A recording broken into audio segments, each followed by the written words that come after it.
Following the F1 Miami Grand Prix, which was won by Lando Norris, the FIA issued further penalties late on Sunday. Norris's first win wasn't compromised, but 2 more penalties were imposed, causing changes in the outcomes. And of course, this wasn't met by welcoming words from the drivers impacted. Norris won the race after driving away from Max Verstappen following the safety car and not looking back.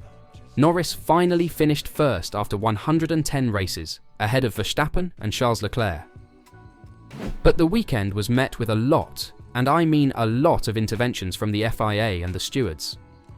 The Miami Grand Prix, including the sprint race, saw a total of 120 seconds of penalties and 7 penalty points handed out by the stewards. Nothing changed in the top 3, and most fans are actually happy for Norris for finally reaching the top step of the podium. However, Carlos Sainz's 4th place finish was called into doubt due to a potential punishment for contact with Oscar Piastri, who suffered front wing damage during the bout. His front wing had to be replaced, and the Australian received no further points. Afterwards, the 2 drivers had to go to the stewards because of a suspected breach of Appendix L, Chapter 4, Article 2D of the FIA's International Sporting Code, which specifies that causing an accident will be reported to the stewards and may result in penalties. The FIA determined that Sainz lost control of his car at the corner, although not in a severe manner. As a result, the Spaniard will get a 5-second penalty and 1 penalty point rather than the standard 10-second punishment and 2 penalty points. As a result, Sainz goes from 4th to 5th place, while Sergio Perez moves from 5th to 4th. The Ferrari driver finished 4th in the race around the Hard Rock Stadium, following teammate Charles Leclerc, but is now 1 spot behind Red Bull's Sergio Perez in the updated standings after receiving that 5-second penalty. Sainz had finished 4th, following an extended battle with McLaren driver Piastri, who had overtaken Leclerc to run 2nd early on until a safety car intervention changed the race's strategic view, allowing Lando Norris to win his first F1 race. With the 2 competing for 4th, Sainz was enraged when Piastri went unpunished for what the Spaniard saw as an unnecessarily conservative maneuver into turn 11, where he was edged out. Following constant radio communications demanding why no punishment was imposed, Sainz returned to the attack when assured that no more inquiry would be conducted. Sainz surged to the inside as he closed in on Piastri, with the DRS coming towards turn 17, but a rear-end skid caused him to swipe over the front wing of the McLaren. Piastri was forced to make a pit stop for a replacement wing, which cost him any chance of scoring points. After analysing the event, the stewards ruled that Sainz was responsible for causing a collision and issued him a 5-second penalty and 1 penalty point. The stewards' report read, "It was clear to us that car 55 was to blame for the collision. In the overtake attempt, car 55 braked late, missed the apex and in the process lost the rear with the resulting collision. Although car 81 was trying to turn in to counter the overtaking attempt, car 81 gave sufficient room to car 55. In the circumstances, we find car 55 to be predominantly to blame for the collision." The report did stress, however, that mitigating factors caused the incident, adding, "The fact that but for the slight loss of control of the rear by car 55, the collision would likely not have happened and it would have been hard but good racing. The standard penalty for a collision is 10 seconds with 2 penalty points. In light of the mitigating circumstances, we therefore impose a 5-second time penalty with 1 penalty point." Carlos Sainz, however, is dissatisfied with the conduct of the stewards in the US city following the Miami Grand Prix. There were multiple conflicts between drivers, and the Spaniard claimed that the officials were not harsh enough, but eventually ended up the one being penalised in the end. According to Sainz, he suffered greatly as a result of multiple collisions with other drivers. "I think today, everyone was racing very hard. First Checo at the start, like they said in the old days with Seb Vettel. He came like a torpedo and nearly took us all with him and lost me 2 positions. From then on, I was very quick. I saved my tyres and didn't catch the safety car for 1 lap, which could have given us the win. Then frustrated with Oscar because he clearly pushed us off track and cost us to lose time with Charles and Max. I saw the stewards were not being very aggressive today with penalties, so I had to be aggressive to send it."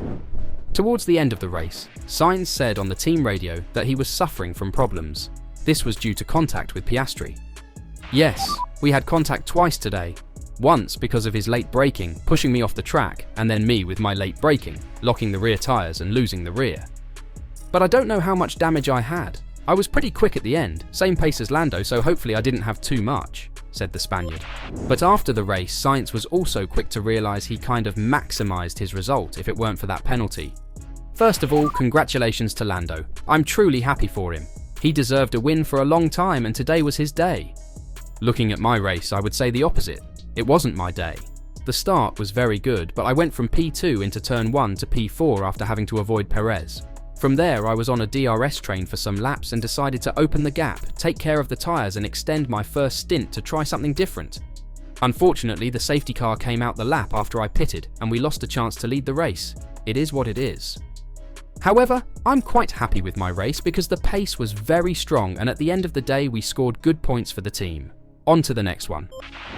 The next one will be Imola, Ferrari's playground. And with Red Bull showing minor weaknesses this season, could Ferrari and Sainz try to challenge for the win in their own backyard? So Sainz wasn't all too happy with the penalty and the stewards after the race, but believe it or not, that wasn't the only thing Sainz has slammed the FIA about this weekend. As Carlos Sainz believes Pirelli is on the conservative side for the Formula 1 Miami Grand Prix and should explore a softer tyre to spice up the show next year. The race on Sunday was always projected to be a one-stop affair due to the curvy layout of the Miami International Autodrome, a low-grip surface, and warm track conditions. The majority of drivers claimed that their qualifying form was determined by their ability to keep the tyres operating during a flying lap around the 3.363-mile circuit, and the race mostly only saw one-stoppers throughout the grid, leaving little room for strategy surprises. Unfortunately, I think the tyre compounds are a bit on the conservative side for this Grand Prix, said Sainz. I think we could have maybe done with softer compounds for a bit more strategy variability. When asked for his thoughts on the subject, Max Verstappen explained, "Just very low grip. They overheat very quickly for whatever reason. I think they are conservative, but at the same time they are already overheating. I would like more 2-stop or 3-stop races. I think that's a lot more fun than having a straightforward 1-stop. It's not really that challenging for the teams and drivers. A race, like in China, where you could do a 2-stop, it opens up a bit more flexibility in the pit windows. Maybe we could go softer. We'd have to speak to Pirelli about if they want to do that." 7-time world champion Lewis Hamilton also voiced his frustration about the narrow operating window of the tyres on the current breed of ground effect cars, which has often been a key factor in Mercedes' struggles since the dawn of the current regulations.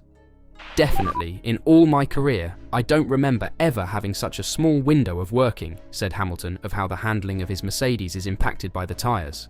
"Honestly, it's probably the most frustrating thing.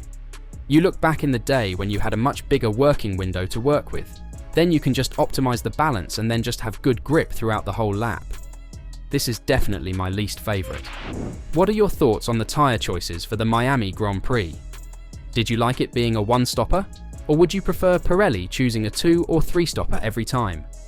Let me know your thoughts in the comments down below.